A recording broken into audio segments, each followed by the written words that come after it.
This is CGTN, China Global Television Network. According to the United Nations, Africa has the highest youth population of any continent in the world, and it's projected to keep rising. Sadly, economic growth rates and job creation are not at par, leading to increased unemployment across the continent. The COVID pandemic further exacerbated the situation, with businesses and the job market being some of the hardest hit sectors around the world. In a struggling economy, some innovative young people across Africa have opted to create their own employment, becoming entrepreneurs and innovators, and have been highly successful in some cases. July the 15th has been set aside as the World Youth Skills Day to recognize the importance of equipping young people with skills for employment and entrepreneurship. So this week on the program, we look at some of the challenges to youth employment in Africa and speak to some innovators who opted out of formal employment to blaze their own trail. I'm Beatrice Marshall. Welcome to Talk Africa.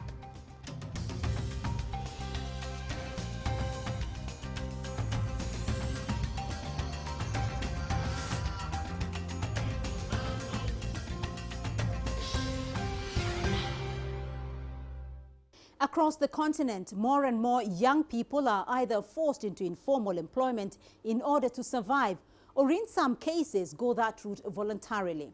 My colleague Nabil Ahmed Rufai spoke to some young people in Accra to find out more about challenges and the benefits of informal employment in Ghana. Philemon Doji is learning how to make a food processing machine at this engineering workshop. He relocated from his village in the Volta region in eastern Ghana to acquire skills in this trade in Accra. My chances of getting employed were limited after I completed high school, so I realized I needed some vocational skills to get a job. Like Doji, many of the young people here dropped out of school at an early age due to poverty. They say the work they do here is their only way to earn a living. The ability to cut metals into pieces and later join them are key skills needed during the manufacturing process. It may seem easy, but it requires a lot of technique. It takes 4 years for Christopher Dono to train people on how to manufacture machines and other equipment. If I see these young guys going up and down without doing anything, they pay me. So I decided, I called their parents, if you have a child, we want to learn, do it to me. Analysts say technical and vocational skills development can help reduce unemployment among young people, but there is a need to make it attractive. If we focus a lot of attention on technical vocational education, the skill set we'll have in this country, and in Africa for that matter, will be great enough to be able to reduce unemployment. The government says it wants to bridge the gap in skills development in the country. We have developed a very comprehensive industry-responsive skill-based activity and the soft skill-based activities that we will be doing to mop up these people in the system. And then once they do that, the good news is that we are prepared to set them up. And the only precondition is that you must be prepared to be set up in areas where you can affect a lot more young people so that we achieve that multiplier effect. Still, analysts want the government to create incentives for young people engaged in skills development. In the meantime, Philemon Doji wants to learn more about this craftsmanship as he sharpens his skills with hopes of setting up his own business one day. Nabil Ahmed Rufai, CGTN, Accra, Ghana.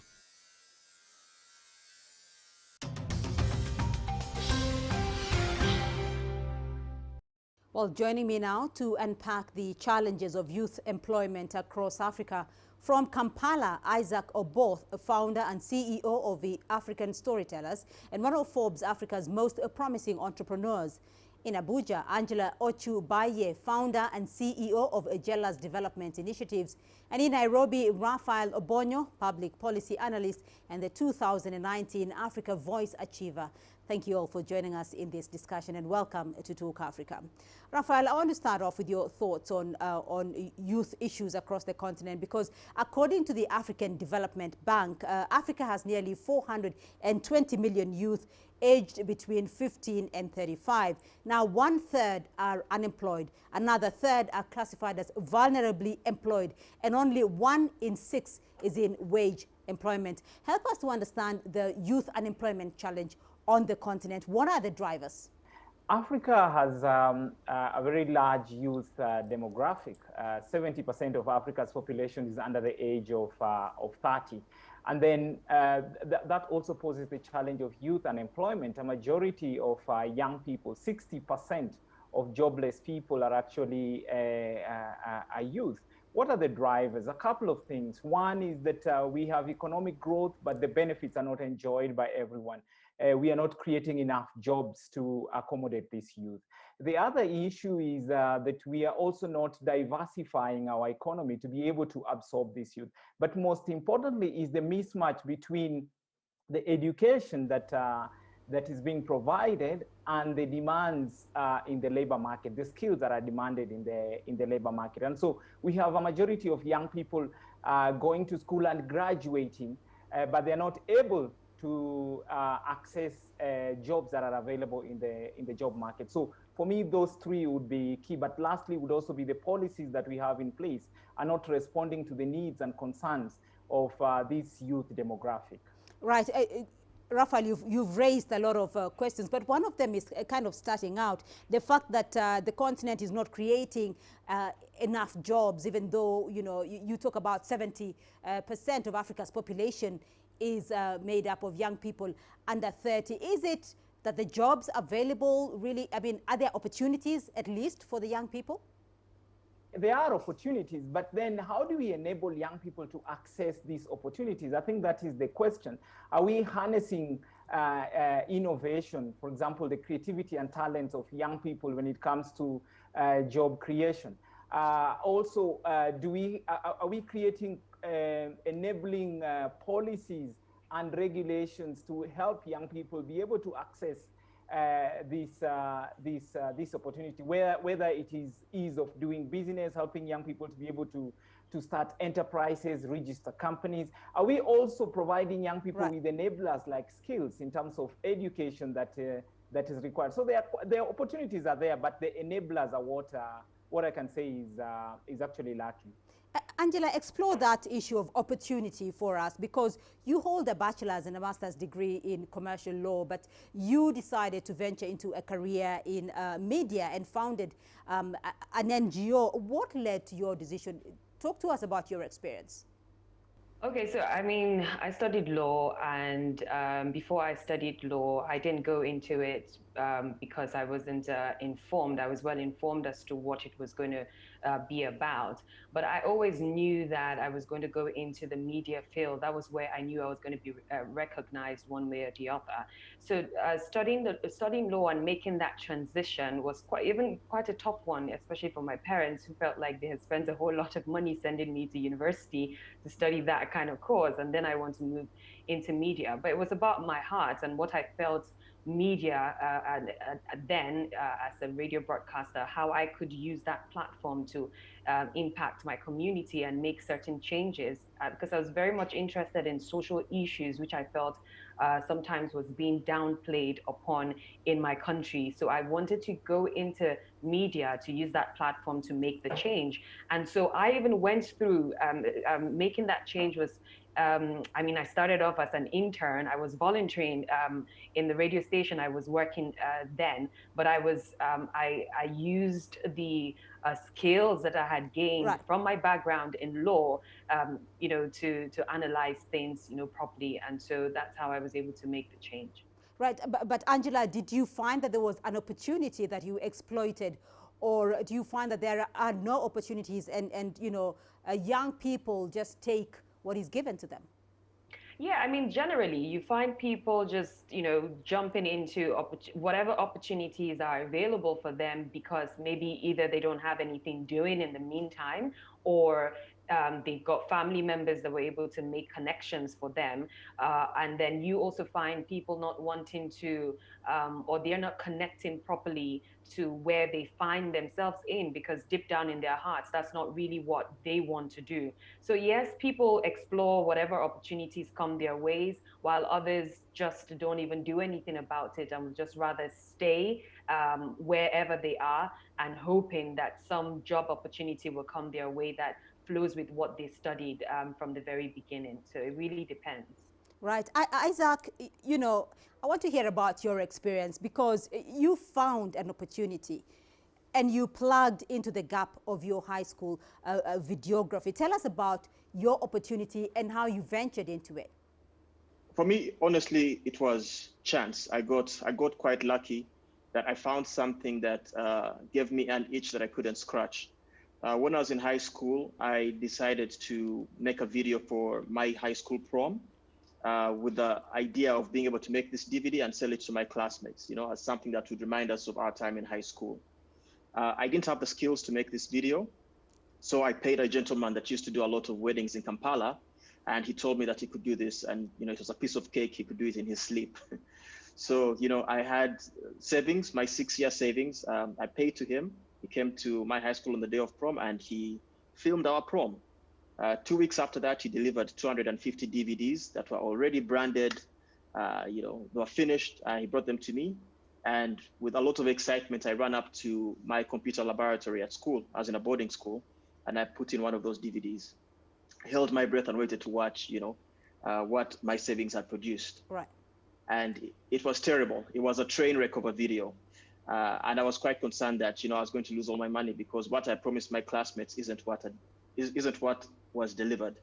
But the crazy thing is, when my classmates watched the video, they loved it. And it took me a while to figure out, but it was one of those things that was so bad it was good. So going into my long holiday, I couldn't help but think, you know, if people could pay so much for something done poorly, how much more would they pay for it if it's done well? And that's where the curiosity started. So I began going online and watching tutorials. What does it take to shoot well? What does it take to edit? And, you know, before I knew it, I was spending 16 hours a day watching every single tutorial I could find on YouTube and reading forums. And at the end of that holiday, I went back to my high school. I offered to do their video. I said I could do something similar to what I tried to do for my year, 10 times better at half the price. And that was my first gig. The money from that job is what I used to register my company. Right. So, Raphael, when you listen to Angela and Isaac's, situations, it does seem that there is opportunity for innovation, going by Isaac's situation, and also venturing into new fields, as we can see from Angela's situation. So there is opportunity for employment on the continent.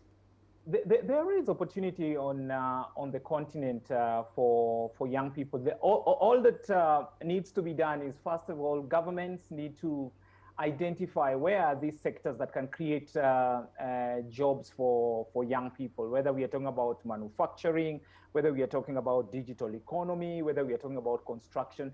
I think governments need to invest in those areas. And by investing, I mean creating the right policies and regulations to help young people access these opportunities, partnering with the private sector where that is required, partnering with development partners where that is needed, and then also providing young people with skills and financial support, or the kind of training that they require to be able to take advantage of opportunities in the various sectors. So yeah, there are opportunities, but still a lot needs to be done to enable young people to access these opportunities. Angela, what are your thoughts?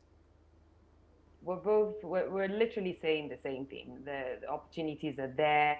The question is, do they even know these opportunities are there? Are non-profit organizations bringing about opportunities? Are businesses bringing about opportunities? Are the government bringing about opportunities and making it accessible for young people to, have access to it? So how can even the young people, how can they themselves bring about opportunities for themselves as well? Because most times when we talk about unemployment in Africa, we're constantly just looking at the government. It's almost like, oh, the government needs to sort out the unemployment issues. But no, everyone needs to sort that out. Businesses, non-profit organizations, individuals, what roles can we play? What can we do to make that difference? What solutions can we bring on board? How can we create these opportunities and make it accessible? So it's a conversation that we have to keep having every time. So for example, I would say in Nigeria, in at least from the very little that I know, we have several job opportunities open for young people. But when interviewers are interviewing these young people, they don't even have the maybe the educational background or what is needed, the soft skills, they don't have it. And so the jobs are there, but the people are not able to fit in. And so when we find that gap, the question is, what are we doing to ensure that we're having young people build up on their soft skills or skills that are eventually needed? You know, so how can you even come out from university, for example, and say you are maybe a videographer, for example, and how can you connect being a videographer and working, for example, in a legal firm? Can you make that connection? Sometimes people can't make that connection, but if you can, that is now going to be an opportunity for you to make some money. All right, we're going to take a short break now, but when we come back, we'll continue with our discussion on how innovators and entrepreneurs across the continent can chart their own path. Stay with us.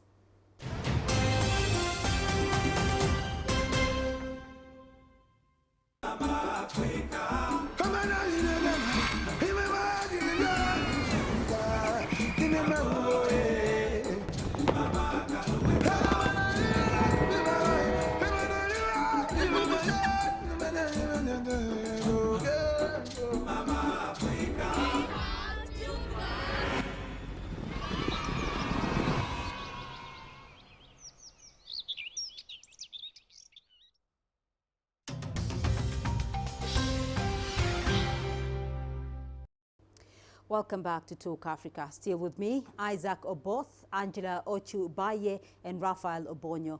Before the break, we looked at some of the challenges facing the job market in Africa today. Let's now take a closer look at some ways young Africans can create their own opportunities. And Raphael, Africa's youth population is expected to double to over 830 million by around 2050. Already we are talking about vast numbers of young people getting out of college and entering the job market. First, what are the alternatives now when we talk about these huge numbers getting even greater in the coming years? I think first, Beatrice, Africa should see the large youth demographic not as a challenge, but an opportunity, because with youth comes immense potential. These youth are not just a problem or people with a problem. These are young people with creativity, with dynamism, enthusiasm, talent that needs to be harnessed. And so the alternative to unemployment that is actually on the increase on the continent is to create alternative jobs for young people. One would be entrepreneurship, investing in entrepreneurship, whether it is investing in education curriculum to be able to integrate entrepreneurship, or creating programs to support young entrepreneurs with skills or with financial resources that they need. The other one would be to improve the technical vocational education training so that it provides young people with the skills that are required in the labor market. And lastly is just to harness youth innovation. Young people are on the continent are extremely talented. How can we harness that innovation? So we need to invest in innovation. We need to create and support innovation hubs across the continent. We need to create right policies to boost innovation. That way, young people are not just going to wait on the touchline for jobs, but they are also going to be involved in creating the many jobs that are required on the continent. Angela, it is quite interesting that there are opportunities if you do venture out and if you can identify them. But as you look back on your journey and the decision you made, to become an entrepreneur, what advice would you give to young people, leaving universities and trying to make it out on their own? I mean, those who are unsure of how to get their ideas off the ground. I would say that they should actually believe in the abilities that they have. I think sometimes we downplay on the God-given abilities that we have. Or sometimes we just don't even think that we can make any form of money from the very little that we have. And I'll give you an example. I mean, as a business, I run a media consultancy, and I started off by just voicing for free, just doing it. But I did it very well. I was very excellent at doing it. And I looked out for opportunities that I could place this voices that the voicings and narrations that I did. And I started off with my church, and just putting it there. And then before I knew it, people were like, "Oh, great, you did very well in it." And then they started to, suggest, "Oh, can you do this for us? Can you come and voice at these places?" And then that's how I started voicing. And before I moved past that, I equally started to get other people who could translate what I was voicing in different languages as well. So that also opened another stream of income, where when I was voicing something, I would let them know, that's the clients who reached out to me, I'd let them know that we could do this in other local languages as well. So this is not, I didn't learn anything about voicing in school. I studied law. So I think sometimes we need to look inwards at the abilities that we have. What is that thing that we have that we're natural in? And how can we use it to bring about a solution or solve a problem?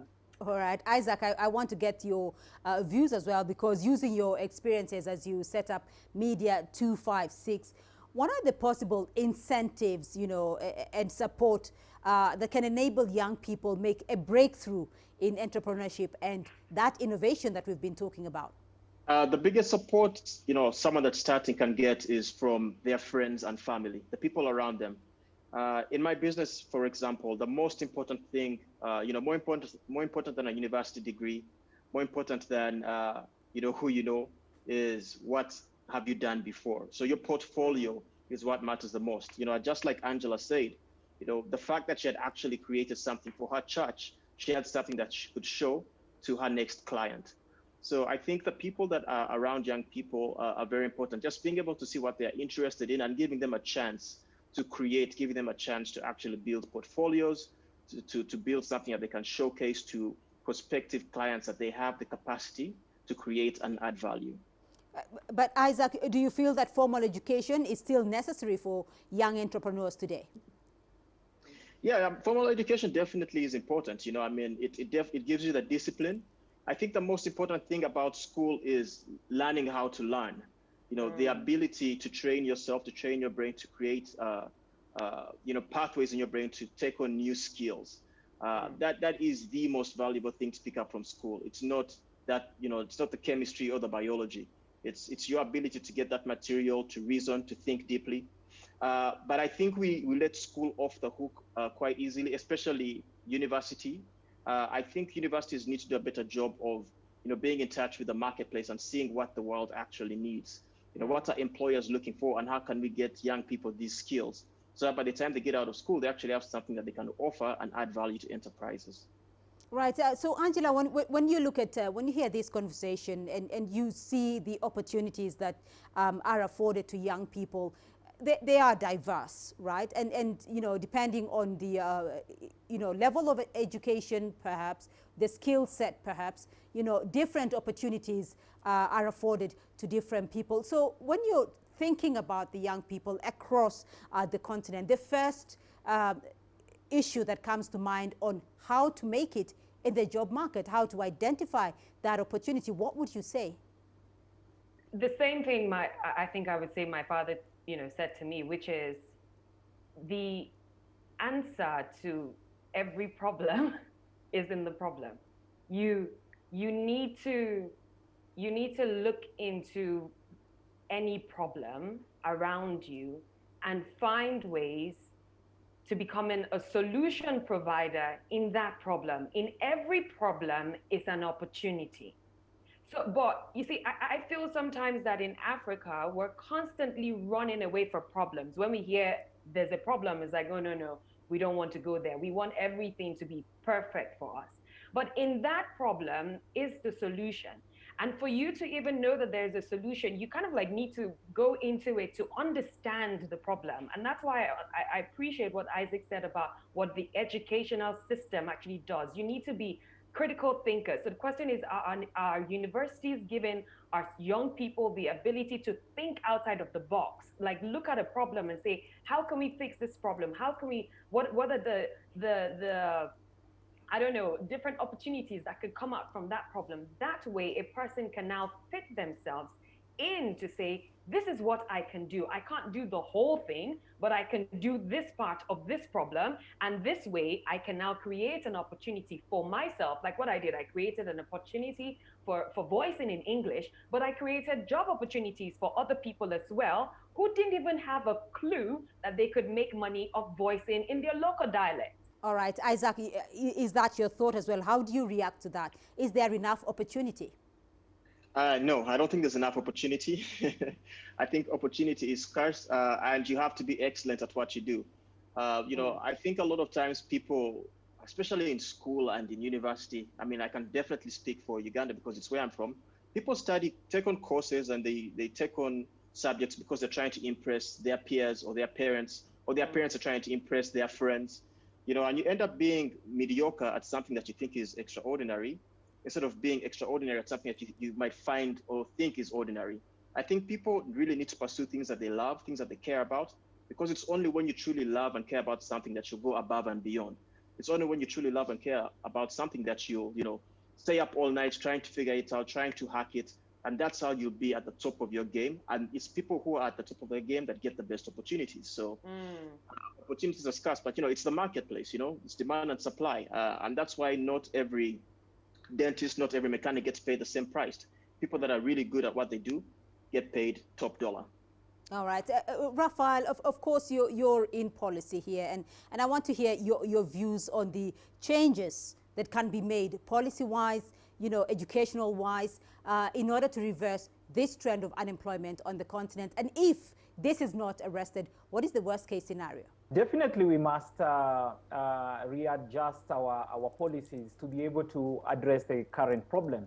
Like I say, youth unemployment on the continent is not just a question of unemployed youth. Now we have educated but jobless youth. So whatever jobs we are thinking of, whatever jobs we are talking about, must take into consideration this demographic. We also need to support youth entrepreneurship. Many more young people are getting into entrepreneurship, not as an alternative, but now it's the main sector for job creation. A majority of them are thriving not because they are being supported by government, but because of their own determination. How can we ensure that we support young entrepreneurs to succeed and to thrive and to create more opportunities for other young people? How do we invest more in sectors that can create jobs, in sectors that can create more opportunities for young people? We must see that whenever we are talking about our national budgets, we must see more of resources going towards sectors that can create opportunities for young people, whether it is entrepreneurship or whether it is innovation. And lastly, I think we must provide young people with skills that are needed for them to succeed in creating opportunities, but also tapping opportunities. So policy is extremely important in terms of creating an enabling environment, and that for me should be prioritized. All right. Raphael Obonyo, we'll leave it there for the moment. Angela Ochubaye and Isaac, both to you all, thank you very much for being a part of this discussion. And that's all for this edition of Talk Africa. A big thank you to all our guests: Isaac Oboth, founder and CEO of African Storytellers; Angela Ochubaye, founder and CEO of Jella's Development Initiatives; and Raphael Obonyo, public policy analyst. Remember, you can be a part of this conversation online through our social media handles on Facebook and Twitter. You can also catch the show on our YouTube playlist. Do keep this conversation going and join us again next week for more Talk Africa. For me, Beatrice Marshall. Bye-bye.